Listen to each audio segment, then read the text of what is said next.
Two be honest আমরা মানে as a fielding unit কখনোই ইন্টারন্যাশনাল লেভেলের ছিলাম না, বাট ম্যাচ জিততে যে এই ছোট ছোট পয়েন্টগুলো যে ইম্পর্টেন্ট, এই জিনিসগুলো আমরা সবসময় ওভারলুক করে যাই। আমি খুব সারপ্রাইজড হয়েছি যে শামীম পাটোয়ারি আসলে এত ভালো বল করেছে। উইনটা বাংলাদেশের জন্য খুব দরকার ছিল, কারণ রিসেন্টলি যেভাবে সবকিছু যাচ্ছে খুব একটা পজিটিভ ছিল না। তো এই উইনিংটা টিমের জন্য খুব ইম্পর্টেন্ট ছিল, যে টিম হিসেবে আবার নিজেদের কনফিডেন্স ফিরে পাওয়ার জন্য খুবই বেশি ইম্পর্টেন্ট ছিল আমি মনে করি। একটা বিষয় ভাই, যে ফিল্ডিং এ ভুগছে বাংলাদেশ, কালকেও দেখলাম অনেকগুলো ক্যাচ মিস হয়েছে। তো এই ফিল্ডিং এর বিষয়টা যদি কিছু বলতে চাইতে, ফিল্ডিং কেন এত মিস হচ্ছে বাংলাদেশ? ফিল্ডিং কেন এত মিস হচ্ছে এটা তো কোচ বলতে পারবে, বাট টু বি অনেস্ট আমরা মানে অ্যাজ এ ফিল্ডিং ইউনিট কখনোই ইন্টারন্যাশনাল লেভেলের ছিলাম না। তো এটা ইমপ্রুভ হতে সময় লাগবে, সবকিছু ওভারনাইট চেঞ্জ হয়ে যায় না। তো আমি শিওর যে কোচ এগুলো নিয়ে কাজ করছে।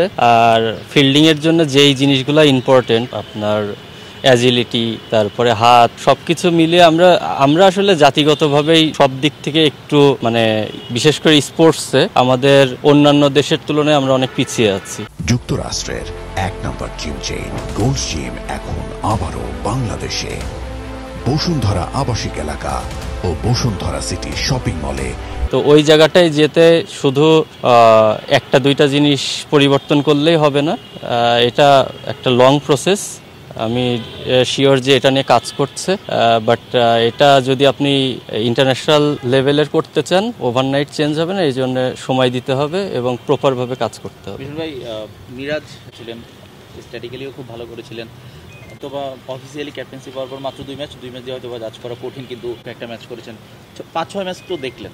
মিরাজের ক্যাপ্টেন্সি দিয়ে কি বলবেন, ওইটা নিয়ে আপনার মতামত কি? না, ও তো আসলে এজ লেভেল থেকেই ক্যাপ্টেন্সি করার হ্যাবিট আছে।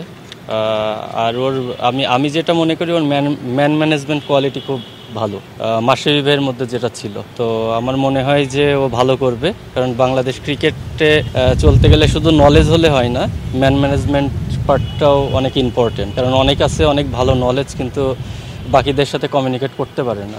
তো আমি মনে করি ওর মধ্যে এই জিনিসটা খুব ভালো আছে। আর হচ্ছে প্লেয়ারদের কাছ থেকে 100% বের করে নেওয়ার মতন অ্যাবিলিটি আছে। তো আমি মনে করি ও ভালো করবে। কালকে তো মিরাজের বোলিং চেঞ্জটাও দেখেছি, কেমন মনে হয়েছে আসলে? শামীম পাটোয়ারিকে দিয়ে বল করালেন, প্রথম ম্যাচে আমরা দেখলাম শান্তকে দিয়ে বোলিং করালেন, এই বোলিং চেঞ্জটা কেমন? না, ডেফিনেটলি এটা ওয়ার্ক করেছে। আমি খুব সারপ্রাইজড হয়েছি যে শামীম পাটোয়ারি আসলে এত ভালো বল করেছে। আমি নিজেরও ওর প্রতি এতটা কনফিডেন্স ছিল না, কারণ ওর সাথে আমি খেলেছি। তো ডেফিনেটলি ও দারুণ বোলিং করেছে। মিরাজের যেই যে ট্রিক্সটা অ্যাপ্লাই করেছে, ওটা পুরোপুরি কাজে দিয়েছে। না, আমরা যে ইম্প্যাক্ট বলি, এটাই ইম্প্যাক্ট। মানে সাকিব লাস্টে যেই 30 রানের ইনিংস খেললো, বা মোস্তাফিজ দেখেন পুরা ম্যাচে কিন্তু ভালো বল করে নাই, পুরা ম্যাচে খারাপ ছিল, সবচেয়ে ভাইটাল টাইমে ভাইটাল উইকেটটা কিন্তু ওই নিয়েছে। এগুলাই ইম্প্যাক্ট। আমরা আসলে সবাই পড়ে থাকি যে কে 50 করলো, কে 100 করলো, বাট ম্যাচ জিততে যে এই ছোট ছোট পয়েন্টগুলো যে ইম্পর্টেন্ট, এই জিনিসগুলো আমরা সবসময় ওভারলুক করে যাই। তো ইম্প্যাক্ট কথাটা আমাদের বাংলাদেশে অনেক দিন ধরে এসেছে, বাট ইম্প্যাক্টের মিনিংটা এখনো পুরোপুরি আমাদের মধ্যে মনে হয় বোঝাপড়ার একটু সমস্যা আছে। তো এই জিনিসগুলো আমাদের আরো গুরুত্ব দেওয়া উচিত।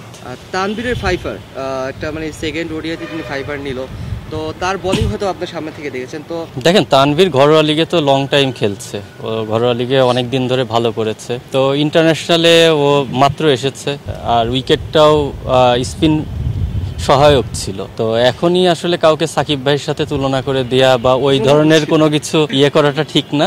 বাট ডেফিনেটলি ও ভালো বোলার, ও ডোমেস্টিকে অনেকবার প্রুভ করেছে নিজেকে, অনেক বছর ধরে ভালো করছে। তো আমি শিওর যে ওর স্কিলও আছে বোলিং এর। তো ও যদি সময় পায় আর সামনে আরো বেশি চ্যালেঞ্জ আসবে। এটা যেটা বললাম যে স্পিন সহায়ক উইকেট ছিল, ও যদি ফ্ল্যাট উইকেটে বা স্পোর্টিং উইকেটে যখন এই ধরনের বোলিং করতে পারবে, তখন ওকে রেট করা যায় যে মানে ভবিষ্যতে বাংলাদেশের ওই জায়গাটা পূরণ করতে পারবে।